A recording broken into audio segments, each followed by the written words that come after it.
दिगंबरा श्रीपाद वल्लभ दिगंबरा दिगंबरा दिगंबरा श्रीपाद वल्लभ दिगंबरा दिगंबरा दिगंबरा श्रीपाद वल्लभ दिगंबरा दिगंबरा श्रीपाद वल्लभ दिगंबरा दिगंबरा दिगंबरा श्रीपाद वल्लभ दिगंबरा दत्तात्रेय भगवान की जय अवधूत चिंतन श्री गुरुदेव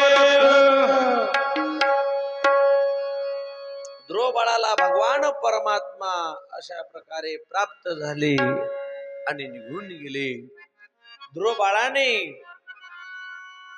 आपल्या पिता उत्तानपादाची भेट घेतली आणि उत्तानपादाला मांडीवर घेतलं आणि ढसढस रडायला लागले आणि खेद व्यक्त केला. एवढा मी स्त्री लंपट होतो तेव्हा की तेव्हा तुला लात मारली तर एक शब्द सुद्धा बोलू शकलो नाही. हे ध्रुवा माफ कर मला, या स्त्री लंपटाला माफ कर. ध्रुव बाळाने आपल्या वडिलाचं दर्शन घेतलं. उत्तानपादाने त्याच वेळेस निर्णय घेतला की आपल्या ध्रुवाला राजगादीवर आपण बसू. आणि ध्रुव महाराज राजगादीवर बसले. ध्रुव महाराज की जय. आणि ध्रुवाने राजगादीवर बसला. राज्यकारभार अशा प्रकारचा 36,000 वर्ष कारभार केला. यज्ञ यागादी कर्माने भगवंताचं भजन पूजन केलं, नामस्मरण केलं आणि संपूर्ण अशा प्रकारचं आपलं राज्य विधीपूर्वक रक्षण केलं. आपल्या राज्यामध्ये कोणावर अन्याय नाही घडू दिला. राजासारखंच राज्याचं प्रतिपादन केलं. परिपालक झाला ध्रुव. 36,000 वर्षानंतर ध्रुवाचा भाऊ उत्तम हा शिकारीला गेला आणि शिकारीला या हिमालयामध्ये गेला आणि एका बलाढ्य यक्षाने त्याचा खून केला. ध्रुवाला समजलं महाराज, आणि ध्रुव त्या यक्षाचा सूड उगवण्यासाठी ध्रुवाने युद्ध केलं. 13 आयुक्त सैन्याचा फाडशा पाडला. एक आयुक्त म्हणजे 1,30,000 सैन्य, असे 13 आयुक्त सैन्याचा फारसा पडला आणि लढायला लागला, मारत होता एका यक्षाला. त्यावेळेस मनु महाराज अर्थात ते ध्रुवाचे आजोबा होते आणि ध्रुवाला सांगितलं, हे ध्रुवा, अरे तू काय करत आहेस? अरे कोणी कोणा ते न मारी, ही माझी माया सर्व संहारी. अरे प्रत्येक जीवाचं, आलेल्या जीवाचं मरण ठरलेलं आहे. देहाचिया गावा आलिया, जन्म मृत्यूचिया सोडिया, ना म्हणू नये धनंजया जया परी. आलेल्या प्रत्येक जीवाला मरावं लागतंच, लक्षात ठेवा. आणि प्रत्येकाचं मरण कोणाचं मरण अशा प्रकारचं आजाराने असते, कोणाचं मरण दुसऱ्याकडून असते, कोणाचं मरण कशाने ना कशाने असते मरण. काय खेद करतो, काय रागावतोस? हे ध्रुवा, म्हणून महाराज म्हणू लागले, आता तुझं सुद्धा अंतकाल जवळ आलेला आहे, म्हणून तू आता नामस्मरण कर, भगवंताच्या नामामध्ये तल्लीन राहा. म्हणून त्याने हातचा अगदी शस्त्र टाकलं आणि शेवटी ध्रुवाने भगवंताच्या इच्छेनुसार 36,000 वर्ष राज्य केलं. शेवटी ध्यान धारणा करत देह त्यागाऐवजी भगवंताने त्याला घेण्यासाठी दिव्य विमान पाठवलं. विमानावर रूढ होऊन प्रत्यक्ष यमराज अशा प्रकारचा नतमस्तक झाला. हे शरीर घेऊन तुम्ही वरती जाऊ शकत नाही, कारण की हे शरीर मृत्यू लोकामधलं इथंच टाकावं लागते. एक ध्रुव महाराज शरीर वरती घेऊन गेले, दुसरे तुकाराम महाराज गेले घेऊन. हे जगा काळ खाय आम्ही माता दिला पाय. ध्रुवासमोर तो काळ नतमस्तक झाला. काळ गुलाम सलाम करी तुक या घरी राबत असे. ध्रुव महाराज हात जोडतो तुम्हाला, खाली मान केली. जशी त्यानं खाली मान केली तशी ध्रुव महाराजानं त्या काळाच्या डोक्यावर पाय दिला आणि विमानामध्ये बसली. आणि अढळपदी बाळ बैसविला ध्रुव. अढळपदाला प्राप्त झाली. ध्रुव बाळ गेल्यानंतर महाराज पुढचा राज्य कारभार असा झाला की वत्सल नावाचा मुलगा ध्रुवाचा हा राजगादीवर बसला. आता ध्रुवाला उत्कल नावाचा मुलगा होता आणि एक वत्सल नावाचा मुलगा होता. उत्कल हा राजगादीच्या मोहात पडला नाही, तो मुक्ती मार्गाने निघून गेला. म्हणून वत्सलाला अशा प्रकारे राजगादीवर बसवलं. वत्सल नंतर अंग झाला, अंग नंतर वेन राजा झाला. पण वेन राजा असा झाला महाराज, काय असते माहित आहे का, आई दुष्चरित्र असेल तर कर्म उपासना योग्य त्या पद्धतीने होणार नाही किंवा होणारच नाही, चांगली संतती लाभणार नाही. आईच्या तिच्या माहेरकडून दृष्ट आचाराचा वारसा आला तर त्याचा परिणाम मुलाच्या जीवनावर असर पडल्याशिवाय राहत नसते.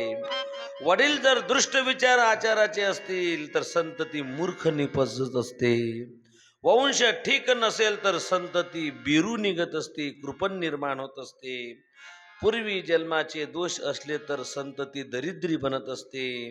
स्वाती नक्षत्रामध्ये मायबाप हो पाणी पडते, सापाच्या तोंडामध्ये पडते त्याचं विष होते, उसाच्या बुळाशी पडते त्याची साखर होते. ऐका ऐका मायबाप हो, मी त्याच्या पुढेही सांगेल तुम्हाला, तोच पाण्याचा थेंब शिंपल्यात पडते त्याचा मोती होत असते. जीव हा संगतीवर डिपेंड आहे. संगती आपली महत्वाची आहे. म्हणून जीवनात संगती चांगली केली पाहिजे. म्हणून सतसंगती केला, भगवंताच्या नामस्मरण करत राहा, जेणेकरून आपली संतती सुद्धा लक्षात ठेवा सात्विक निघेल.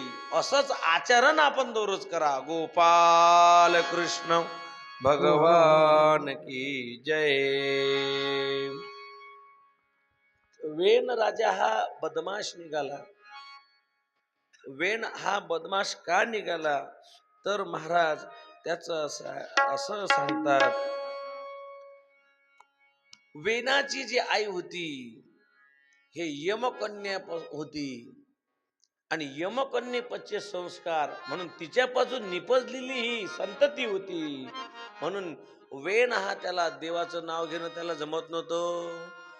नाव घेऊन दी देवाचे हे ब्रीद वेन राजाचे, मग राहिले यज्ञ मोळीले कीर्तन, पळाले ब्राह्मण वेना भेने.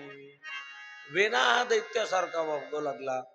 आणि मग झालं असं, आता ब्राह्मणांची उपासना मारी आली, आता करावं तरी काय. आणि हा शासनी जाग्यावर राहिलं नाही म्हणून वेनाला मारतात. आणि वेनाला मारल्यानंतर मग तर जनतेवर शासनाचा वचक राहिला नाही, अत्याचार घडू लागले. म्हणून त्या मंत्रिमंडळाने उजव्या बाहूचं दोहन केलं त्याच्यातून एक अशा प्रकारचा पुरुष निर्माण झाला. पृथू महाराज की जय. डाव्या बाहूचं दोहन केलं, त्याच्यातून एक स्त्री निघाली, ते साक्षात लक्ष्मी, तिचं नाव आहे अर्ची माता की जय. आणि अशा प्रकारे पृथ्वी आणि अर्ची यांनी सुसज्ज अशा प्रकारचं शासन निर्माण केलं आणि जनतेची सेवा घडावी म्हणून अशा प्रकारे अनन्य भावाने अनन्य प्रेमाने मोठमोठे यज्ञ केले, सुख शांती समाधान लाभावं म्हणून. भूमी पेरली, पण भूमीमधून धान्य उगवत नव्हतं, उगवलं तर पिकत नव्हतं. पृथ्वी महाराज आणि अर्ची म्हणू लागली पृथ्वी मातेला, तुझा स्वभाव आहे एक दाना घेणे आणि 1000 दाणे देणे. लक्षात ठेवा, एकरी आपण 30 किलो सोयाबीन पेरतो बुवा, पण एकरी लोकले चांगला जर देशकाल भेटला व्यवस्थित पाणी तर एकरी 10 पिकते, 12 पिकते. म्हणजे एक दाना घेणे आणि 1000 दाणे देणे हा पृथ्वीचा स्वभाव आहे. तेव्हा पृथ्वी मातेला सांगते, पृथ्वी महाराज मी तुला दंड करेल म्हटल्यावर पृथ्वी माता बोलू लागली की महाराज या पृथ्वीवर पाप अशा प्रकारचं भरपूर झालेलं आहे आणि जिथे पाप जास्त होते तिथली भूमी पिकत नसते. लक्षात ठेवा, म्हणून तुम्ही यज्ञ करा, याग करा आणि ही जमीन सुफल होईल आणि पुण्याच्या जोराने पुन्हा पिकेल. म्हणून पृथ्वी महाराज अशा प्रकारे सुंदर अशा प्रकारचे यज्ञ करतात. यज्ञ नारायण भगवान परमात्मा प्रगट होतात. यज्ञ नारायण भगवान की जय. आणि यज्ञ नारायण भगवान परमात्मा प्रगट होतात आणि पृथ्वी महाराज सांगतात मला तुमच्या सारखाच मुलगा अशा प्रकारचा व्हावा अशी इच्छा करतात. भगवान परमात्मा म्हणतात माझ्यासारखा मीच आहे, म्हणून मीच तुमच्या पोटी येतो.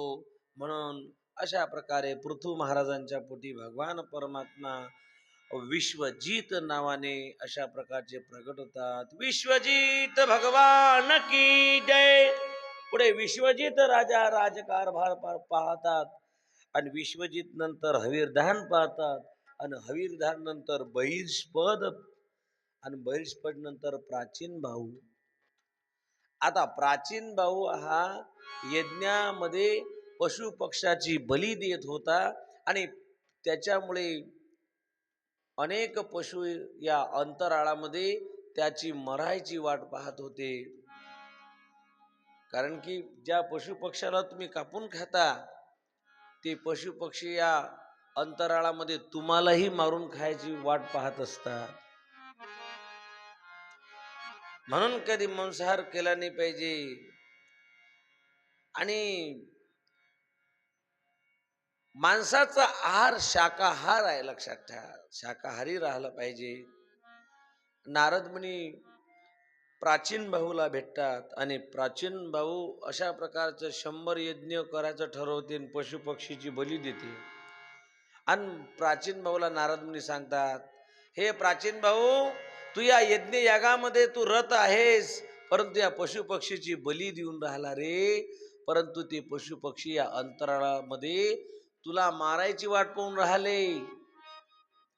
तू हे पाप करू नकोस आणि या यज्ञाधिकाचा मोहात पडू नकोस आणि या वासनेमध्ये पडू नकोस. म्हणून त्याला अशा प्रकारे एक पुरंजनाख्यान सांगतात.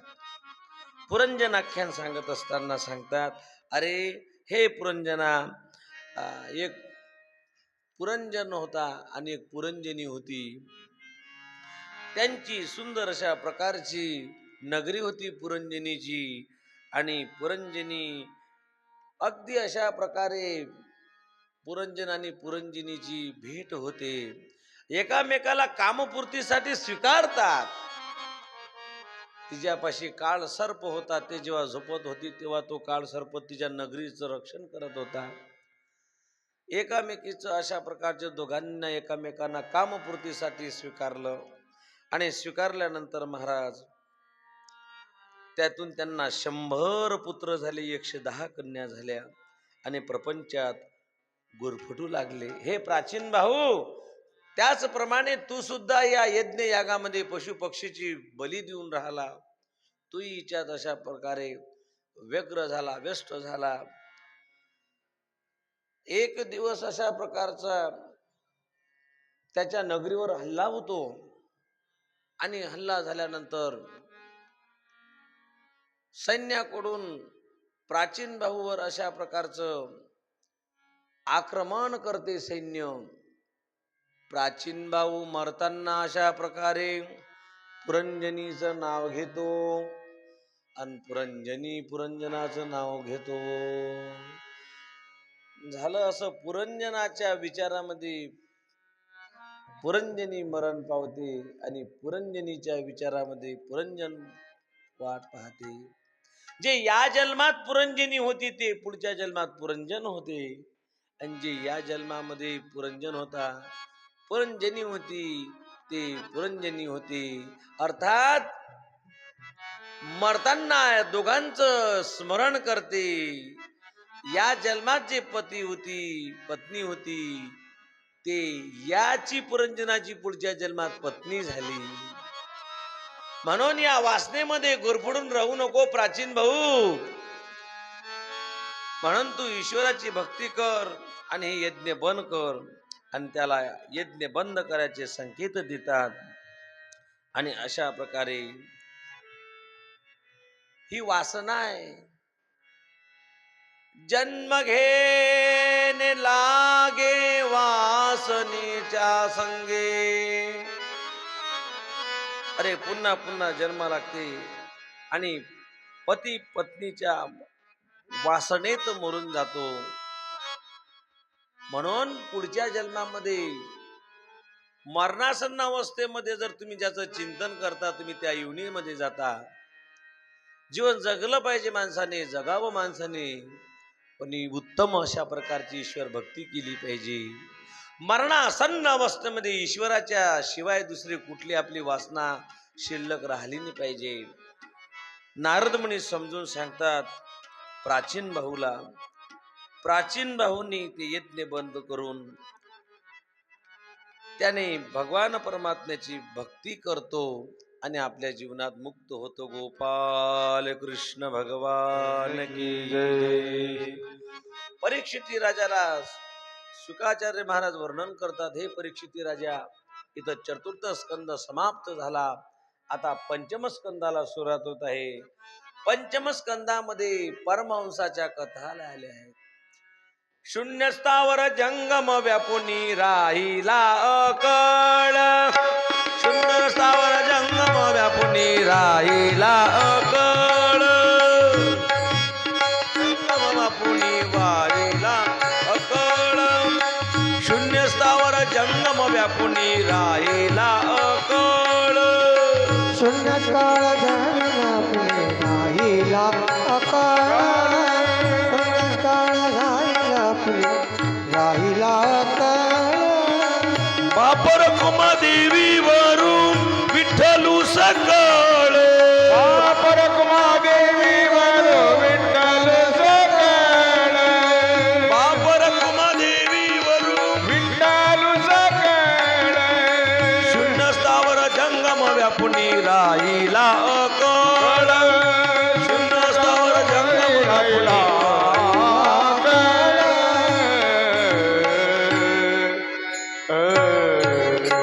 पंचम स्कंद हा परमहंसाच्या कथा आलेल्या आहेत.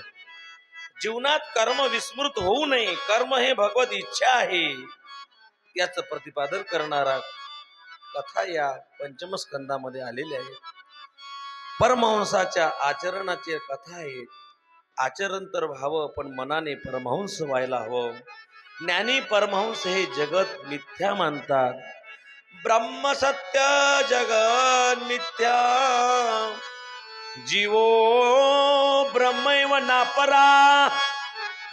फक्त ईश्वर सत्य मानतात. हे जगत सर्व खोटं आहे. हा पसारा आहे मायेचा.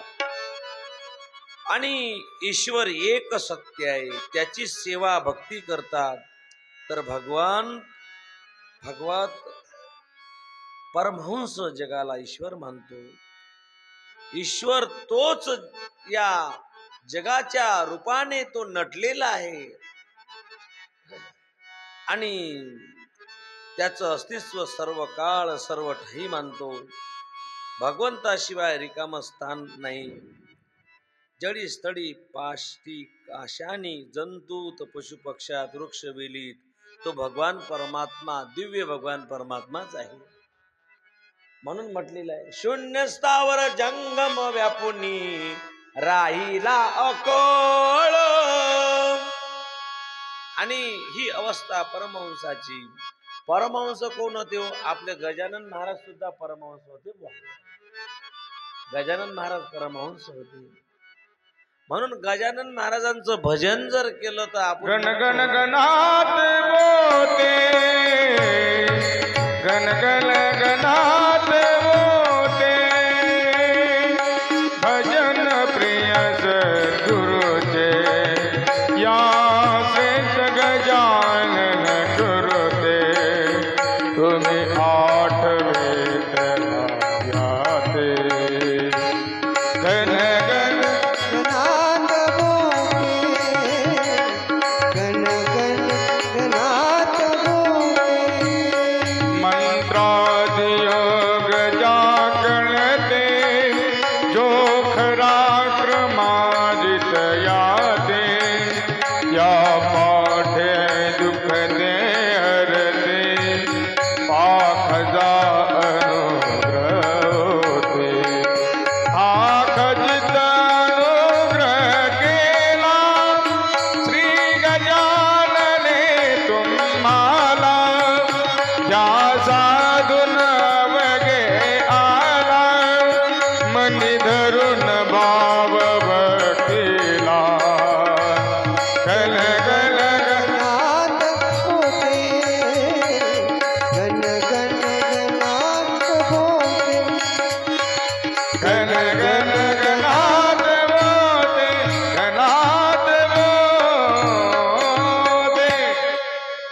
गजानन महाराज परमहंस होते. आमच्या गावामध्ये श्री संत चतुर्भुज महाराज होऊन गेले, ते सुद्धा परमहंस होते.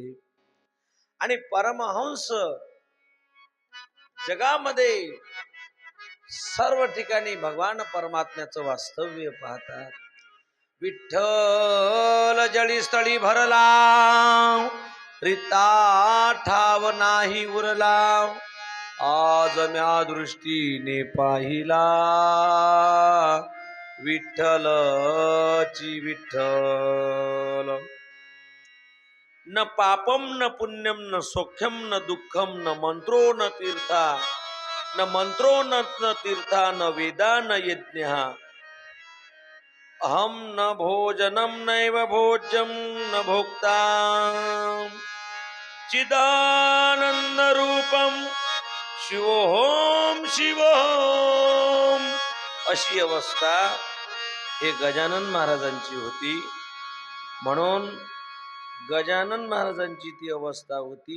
म्हणून गजानन महाराज परमहंस होते. लक्षात ठेवा. गजानन महाराज परमहंस होते. आता त्याच्यासाठी परीक्षिती राजा, प्रियव्रत राजा, प्रियव्रता हा मनु महाराजांचा उत्तानपादाचा बंधू, नारदाचा शिष्य होता. हा निवृत्ती मार्गात स्थित झालेला शिवमची याला अवस्था प्राप्त झाली होती. परमतत्वाचा बोध झालेला होता. ब्रह्मसूत्राची दीक्षा प्राप्त झालेला होता. राज्य कारभार भगवत भक्तीमध्ये बाधा आणील म्हणून राजसिंहासन न स्वीकारता नारदाच्या आश्रमामध्ये राहून परमतत्वाच्या सिंहासनावर आरूढ होण्याच्या मार्गात रत होता. प्रजोत्पत्तीत त्याला परमार्थ मार्गात आपत्ती वाटली, प्रजापत्ती. म्हणून हा प्रियव्रताने नारदाचा शिष्य होता. आणि नारदाचा शिष्य असल्यामुळे नारदाने त्याला समजून सांगितलं, अरे प्रियव्रता,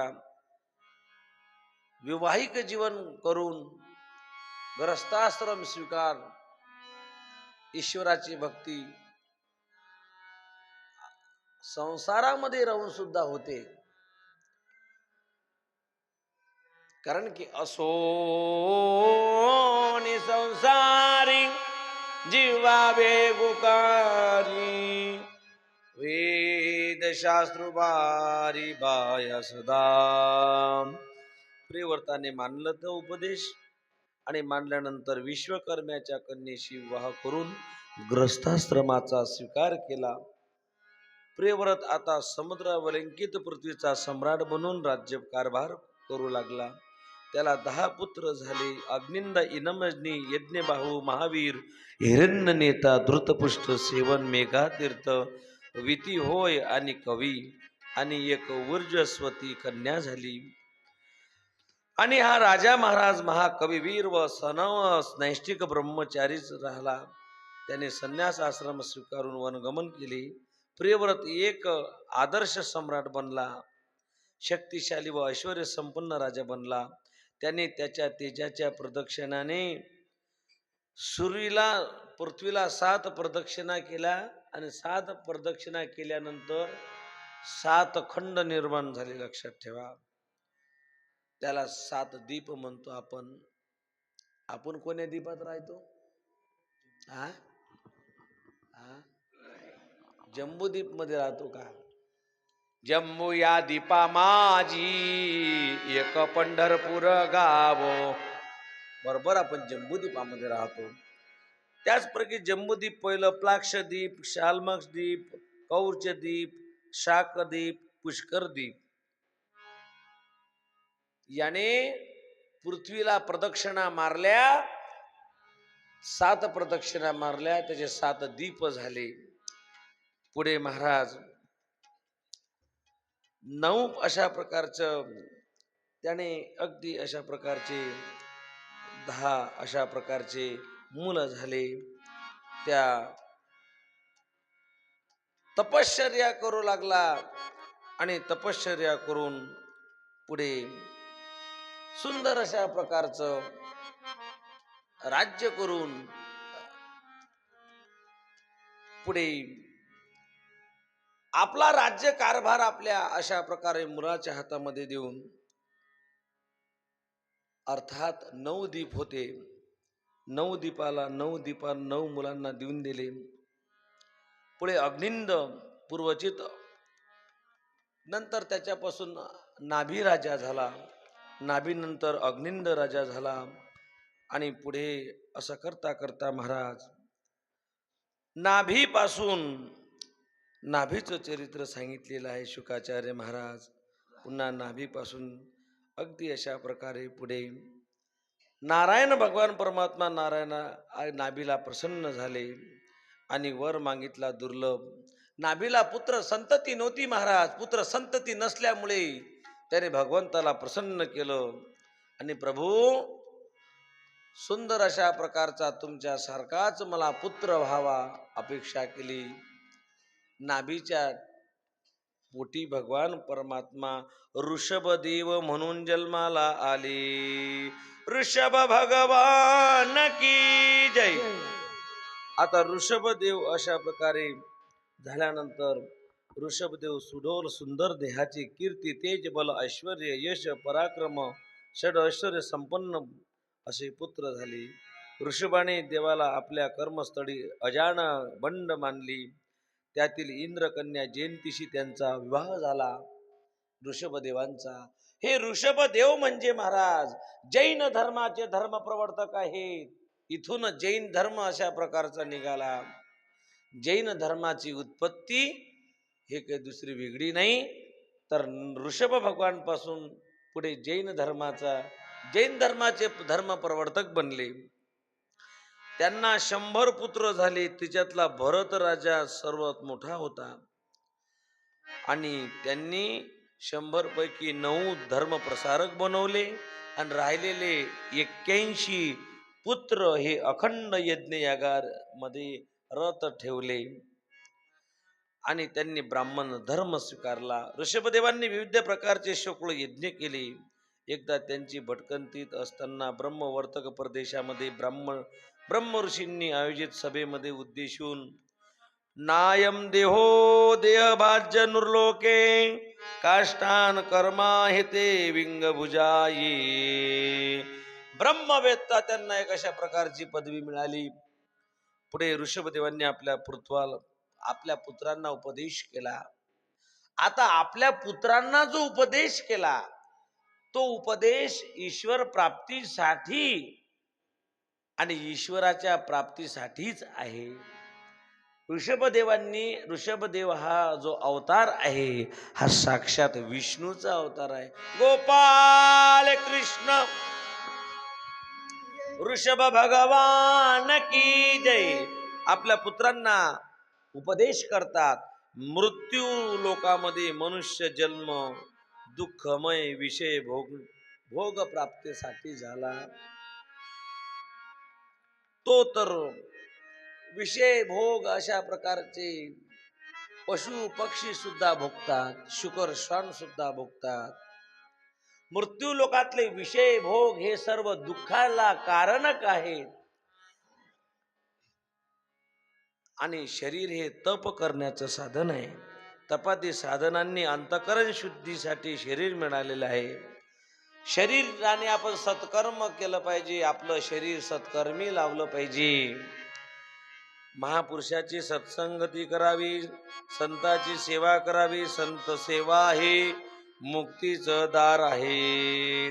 असत संगतीचा त्याग करावा. कामी माणसाची संगती अजिबात करू नये.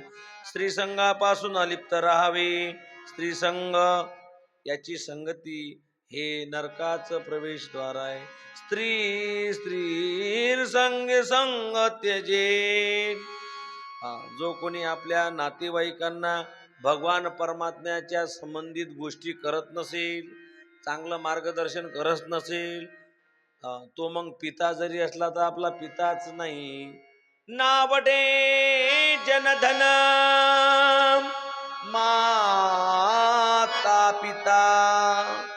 जो पिता भगवान परमात्म्याच्या बद्दल मार्गदर्शन आपल्याला करत नसेल असे माता पिता संत महात्मे म्हणतात. नावडे म्हणून चर्चा करायची असली तर भगवान परमात्म्याच्या लीला चरित्राची चर्चा करावी.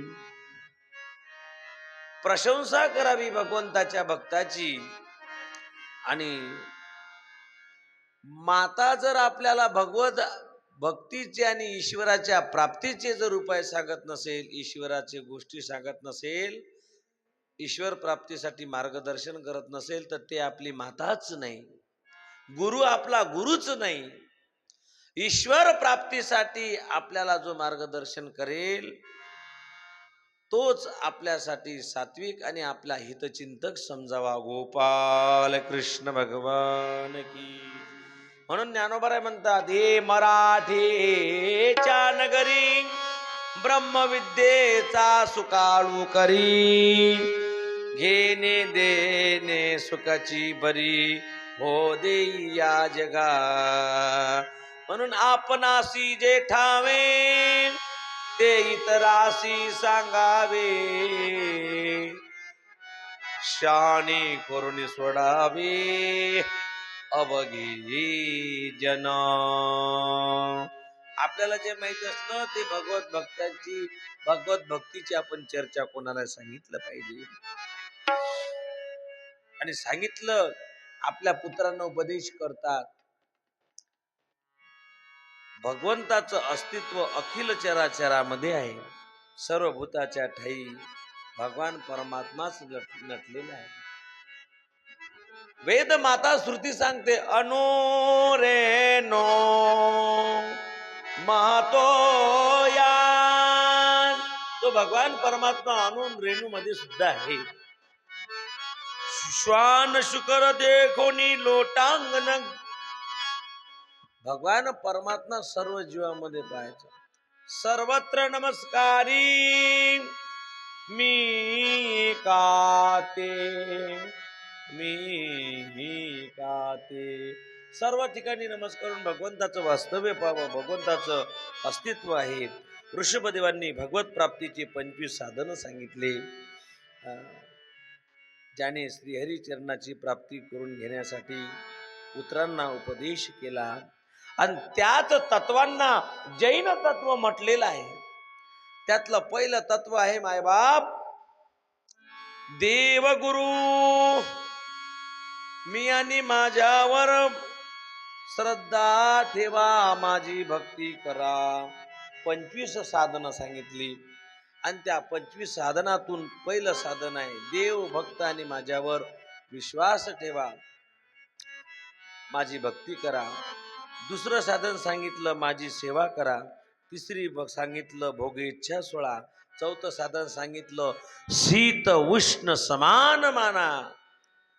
पाचवं सांगितलं प्राण्याला इहलोकी व परलोकी दुःखच पदरी पडते, म्हणून ईश्वराचीच भक्ती करा.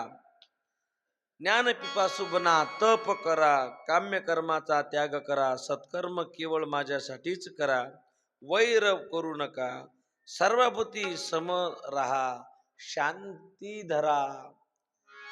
जिथं शांती असते तिथं देवाचं वास्तव्य असते. दया क्षमा शांती ते ते देवाचीच वस्ती. दया क्षमा शांती या तीन गोष्टी ज्याच्यापाशी आहेत तिथं ईश्वर स्थिर राहत असते. म्हणून शांती धरा, माझ्या भक्ताचा संग धरा, माझ्या भक्ताच्या लीला चरित्राचं गायन करा, एकांताचं सेवन करा आणि अध्यात्माचा अभ्यास करा. इंद्रियावर दमन करा, सत्यावर निष्ठा ठेवा, ब्रह्मचर्याचं पालन करा, वाणी शुद्ध ठेवा. मधुरा वाणी ओटी तुका म्हणे वाव पोटी. अशा प्रकारची वाणी शुद्ध ठेवा. वाणीनं चांगलं बोला. सर्वत्र सर्वभूती मीच आहे असा विश्वास ठेवा. योगाभ्यास करा. ऋषभदेवांनी आपल्या मुलांना 25 साधनं ही ईश्वर प्राप्तीची सांगितली. या 25 साधनांनी भगवान परमात्मा भेटतेच. हे 25 साधनापैकी एक साधन तरी आपल्या जीवनामध्ये आचरणात आणा, जेणेकरून भगवंताची प्राप्ती होईल. गोपाल कृष्ण भगवान की जय. आणि ऋषभदेवानंतर दिगंबर दीक्षा घेतली. परमहंसेच दीक्षेचा स्वीकार केला. राज्याचा त्याग केला. अवतार देवाचा अवतार दिगंबर दीक्षा प्रचार प्रसारासाठी झाला. आणि नंतर ऋषभदेवांनी त्यांना अष्टमा सिद्ध्या प्राप्त झाल्या. त्यांनी त्याचा स्वीकार केला नाही. अनिमा गरिमा ननिमा ह्या जेवढ्या ज्या अष्टमा सिद्ध्या आहेत यांचा स्वीकार केला नाही. खरा भगवत भक्त अष्टमा सिद्धीच्या पाठीमागं लागत नाही, लक्षात ठेवा. आणि रिद्धी सिद्धी लावी पिशे कोण तया पुसे. खरा भक्त रिद्धी सिद्धीच्या माग लागत नाही. ज्याला फक्त भगवत प्राप्ती ही इच्छा आहे आणि भगवंताशिवाय दुसरं या जगात कुठलीच गोष्ट मोठी नाही, तो फक्त भगवंताचं चिंतन करत असते. या 25 साधनांनी भगवान भेटतो म्हणजे भेटतोच, लक्षात ठेवा. कारण की ऋषभदेवांच्या मुखातून डायरेक्ट हा उपदेश त्यांनी आपल्या मुलांना केला. पुढे नित्यम ददामि कस्स्य नित्यम ददामि कामस्य. व्याभिचारी प्रथम आपल्या चातुर्य कामाने जाळ्यात स्वतःच्या पतीला विश्वास संपादन करते, मग जार पुरुषाच्या कामशांतीसाठी स्वतःच्या पतीचा घातही करायला मागे पुढे पाहत नाही. त्याचप्रमाणे योगी सुद्धा कामक्रोधाचा वध करायला मागे पुढे पाहत नाही. त्यांना आक्रमकाचे प्रसंग लाभू देत नाही. त्याचसाठी मनावर पक्का ताबा असला पाहिजे. काम क्रोध मद मोह भय शत्रूवर विश्वास ठेवू नये या, कारण हे तर कर्मबंधाचं मूळ आहे.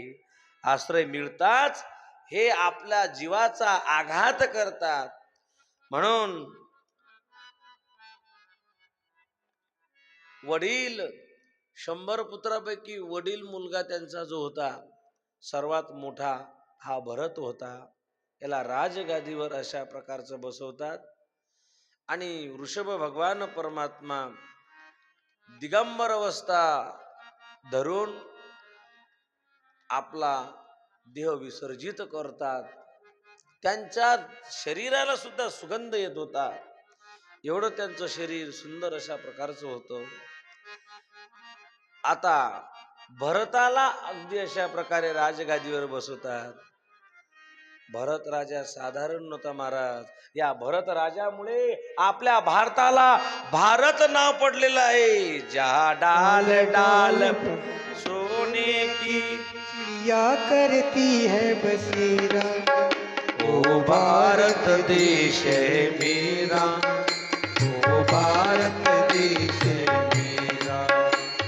डाल डाल पर सोने की चिड़िया करवत दे तेरा, ओ भारत देश है मेरा, ओ भारत देश है मेरा. जहाँ सत्य अहिंसा और धर्म का पग पग लगता डेरा, वो भारत देश है मेरा, वो भारत देश है मेरा. जहाँ डाल डाल डाल पर सोने की चिड़िया करती है सेरा, ओ भारत देश है मेरा, ओ भारत देश है मेरा. जय भारती जय भारती जय भारती जय भारती. अय भारत जो जहाँ ऋषि मुनि जपते हैं प्रभु राम की माला. हरि ओम हरि ओम हरि ओम. डाल डाल पर सोने की चिड़िया करती बसेरा, ओ भारत देश है मेरा, ओ भारत देश है मेरा. जय भारती जय भारती जय भारती जय भारती. असा हा आपला भारत देश. आणि तो भरत राजा काही साधारण नव्हता महाराज. आपल्या राजगादीवर बसला आणि राज्य करत असताना एक दिवस पत्नीपाशी गेला. अय इकडं तर पाय काय म्हणता. आता गृहमंत्री जर रागानं बोलले तर जरासं हळूच बोला लागते. सहज म्हणू लागला भरत राजा, मला गंगेतीरी जा वाटते, संसाराचा त्याग करा वाटते. भरत राजाची पत्नी म्हणे, अहो तुम्ही कशा लहान लहान मुलं आहेत आपले, हा हे मोठे होऊ द्या, कमावते होऊ द्या, मग कुकडे जा तुम्ही, कोण्या सप्त्यावर जा, घरीच नका येऊ.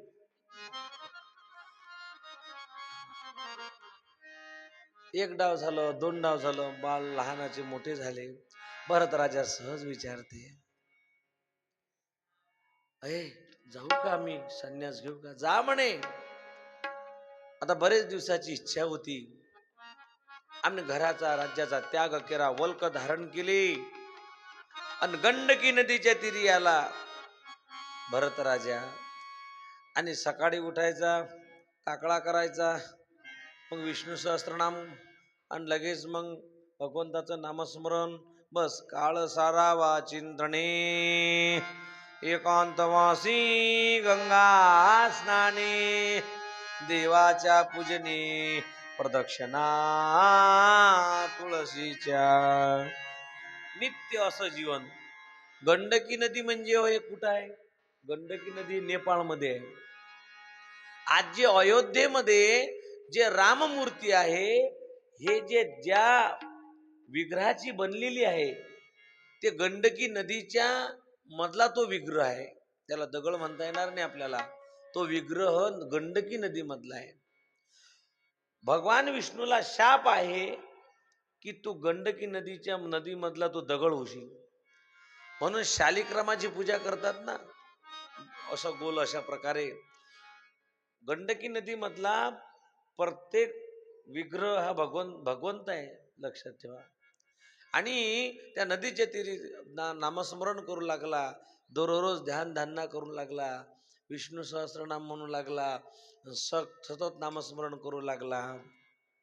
एक दिवस सकाळी उठला राजा आणि स्नानाला गेला असताना महाराज एका वाघाची डरकाळी ऐकली आणि हरणीच्या पोटातलं ते गर्भ, ते पाळस नदीमध्ये पडलं आणि त्या गंगेमध्ये वाहत वाहत वाहत वाहत यांनी स्नान केलं. याने सूर्याला अर्घ्य देण्यासाठी असं पाणी घ्यायला लागला.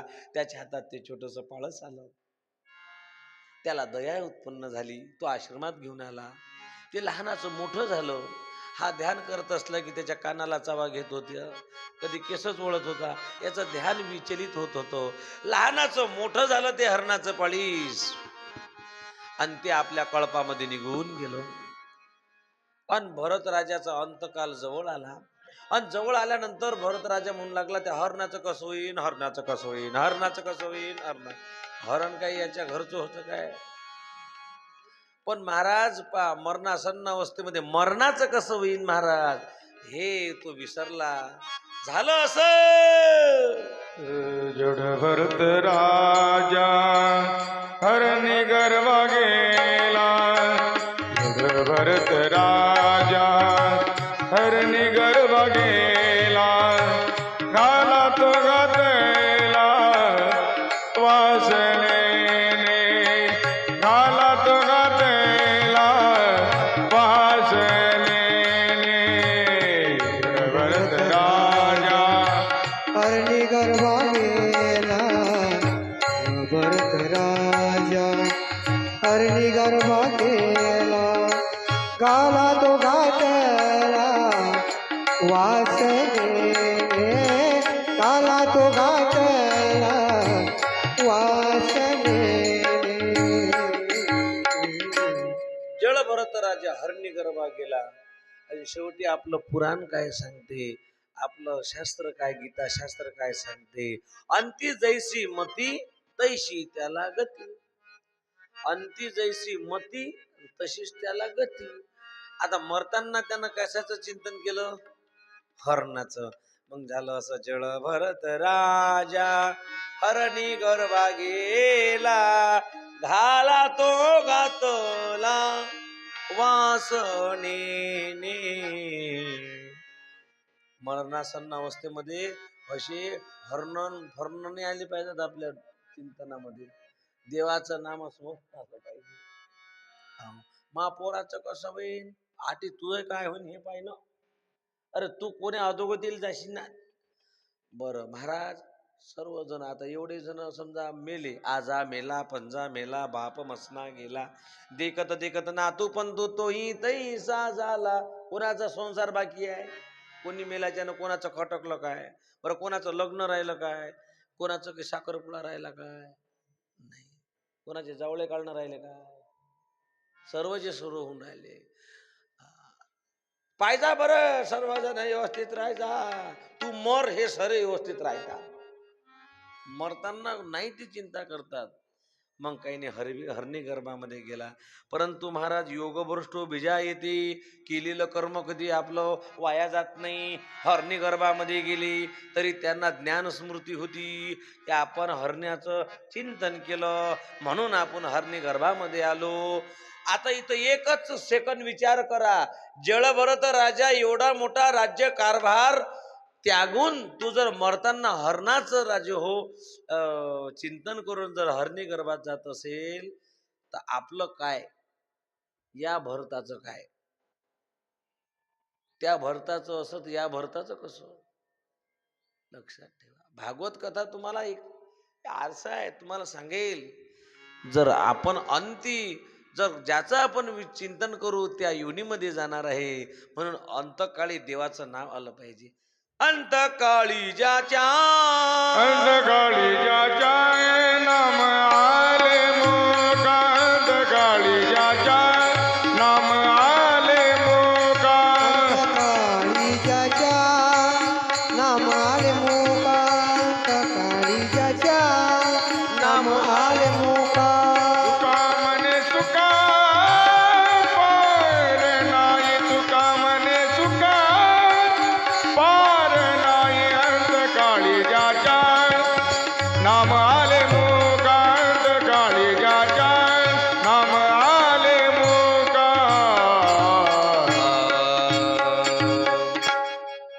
ईश्वराचं नाव आलं तर आपल्या सुखाला पार राहणार नाही, ईश्वराच्या स्वरूपामध्ये आपण विलीन होऊ.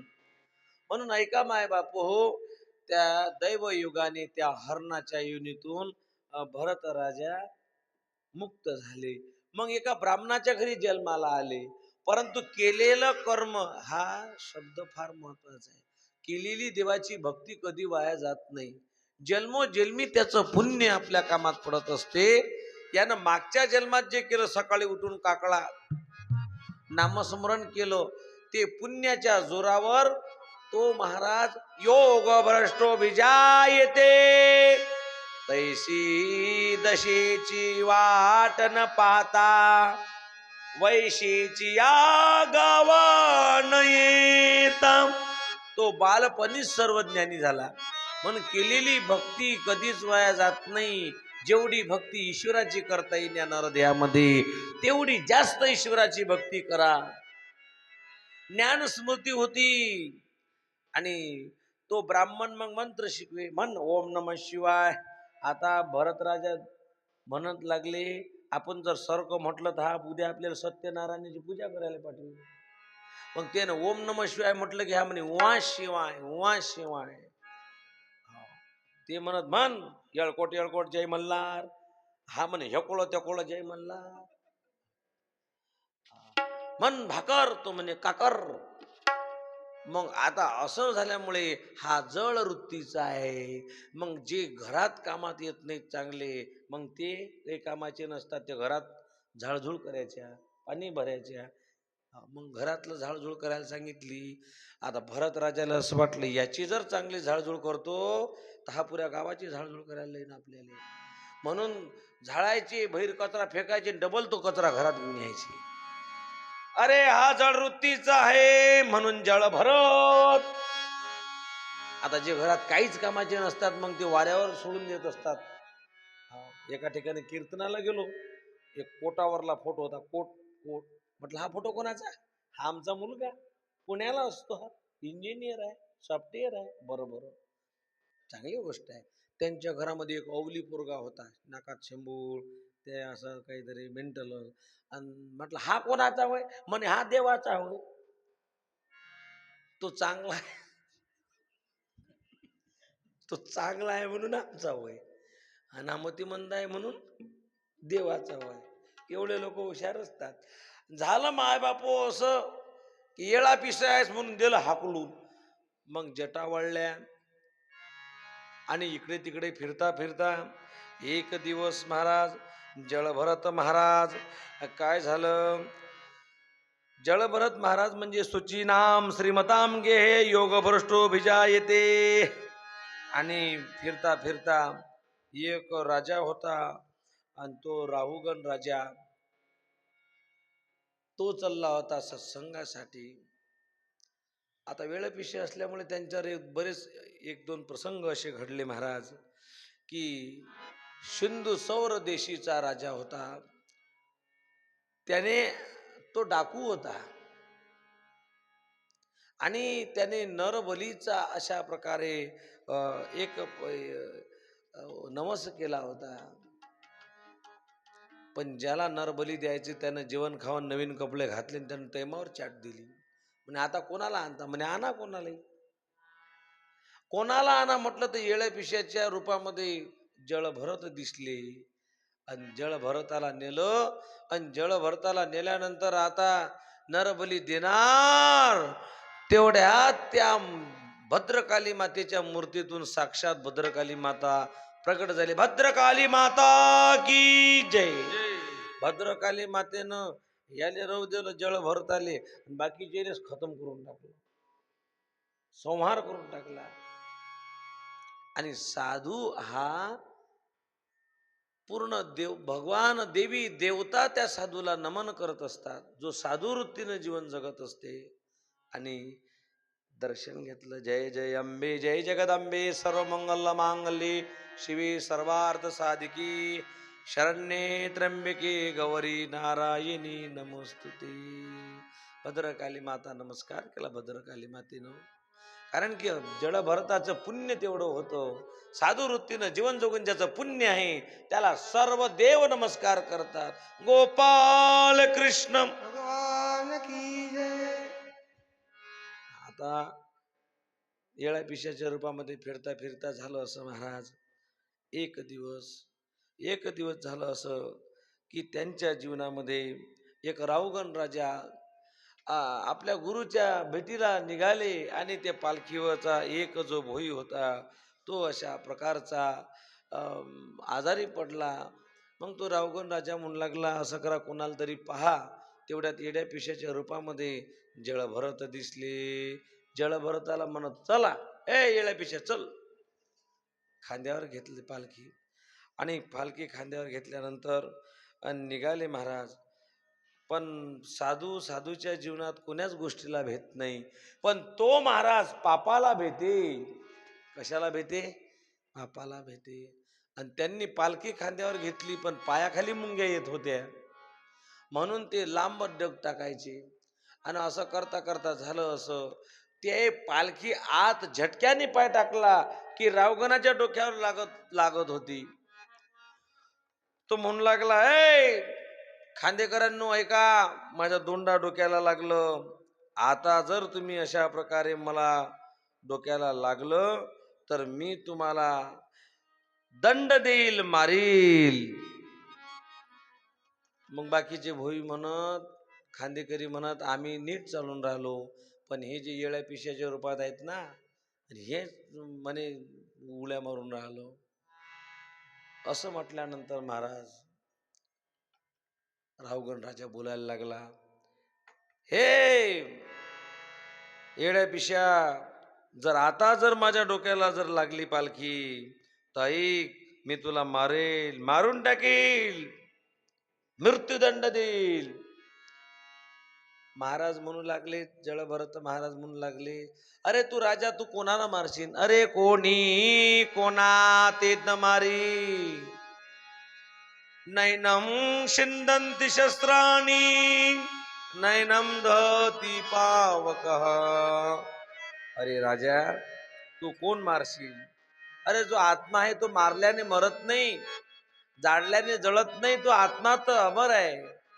सच्चिद आनंदा आत्मा रामा सुखकंदा. जय देवा जय ब्रह्मस्वरूपा श्री सद्गुरुनाथा. आरती ओवाडुनी तव चरणी ठेवीतसे माता. आत्मा अमर आहे, तू काय मारू शकशील ए राजा? रावगण राजाने चालत्या पालखीमधून उडी टाकली. अरे हा साधारण महात्मा नाही, लगेच पाय धरले. उजाडले भाग्य आता अवघी चिंता वारली. संत दर्शनी हा लाभ पद्मनाभ जोडीला. अरे आपण ज्यांच्याकडे सत्संगतीला आपण चाललो होतो त्याचे ते तर महात्मे आपल्याला इथंच भेटले. म्हणून तुम्ही कोण आहात, कोण आहात? रावगण राजा कपिल महामुनीकडे जायचं ठरवलेला रावगण राजा मधातच त्याला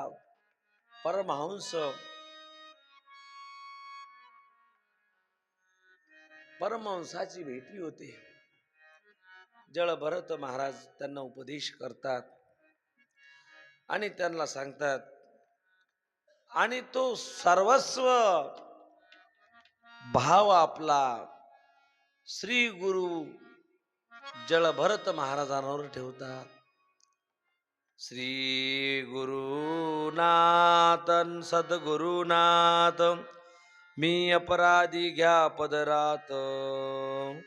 आता त्यांना बराच उपदेश करतात ज्ञानाचा, आणि तो ज्ञानाचा उपदेश करून अशा प्रकारे जळभरत महाराज त्याला संपूर्ण अशा प्रकारचा उपदेश करून जळभरत महाराज आपल्या मार्गक्रमण करत राहतात. राहुगण आपल्या पुन्हा राज्यात चालला जातो. गोपाल कृष्ण भगवान भगवान की जय. शुकाचार्य महाराज परीक्षितीला सांगतात, राजा केलेलं कर्म कधी वाया जात नाही. आणि वासना जी आपली आहे मरताना, ती जर ज्या वस्तूमध्ये जाईल त्या वस्तूत आपण पुन्हा जन्म घेतल्याशिवाय राहत नाही. याच्यासाठी परीक्षिती राजा वासना साधारण नाही. हे वासना वडाळ गाई गळ्यांनो, वासना वडाळ गाई, वासना वडाळ गाय गळ्यांनो, वासना वडाळ गाय, वासना वडाळ गाई गळ्यांनो, वासना वडाळ गाई, वासना वडाळ गाय गळ्यांनो, वासना वडाळ गाय, वासना वडाळ गाय गळ्यांनो, वासना वडाळ गाय, वासना वडाळ गाय गळ्यांनो, वासना वडाळ गाय, वासना वडाळ गाई गळ्यानो, वासना वडाळ गाई, वासना वडाळ गाई गळ्यानो, वासना वडाळ गाई, वासना वडाळ गाई गळ्यानो, वासना वडाळ गाई, वासना वडाळ गाई गळ्यानो, वासना वडाळ गाई. म्हणून परीक्षिती राजा हा एक विचार करा आपल्या जीवनामध्ये. आता तो उपदेश काय केला, कसा केला, हे परीक्षिती राजा. आता 5:10 झाले, पुढे बौद्ध करणी आहे. म्हणून आता उर्वरित भाग आपण उद्याच्या सत्रामध्ये पाहू. म्हणून परीक्षिती राजा जरासा लवकर येत जाय. भागवतकाराच्या अगोदर आला तर बरं वाटते. कामधंदात आहेत रे परीक्षिती राजा. हरभरे निघाले असतील ना आता आपले. जरास लवकर येत जा आणि संख्या वाढवा गावाच्या मानानं, नाही गुरुजी? हो हो. म्हणून परीक्षिती राजा उद्या ठीक लवकरात लवकर येऊन आपण 1 वाजता ना, 1 वाजता मामा, 1 वाजता ना मामा,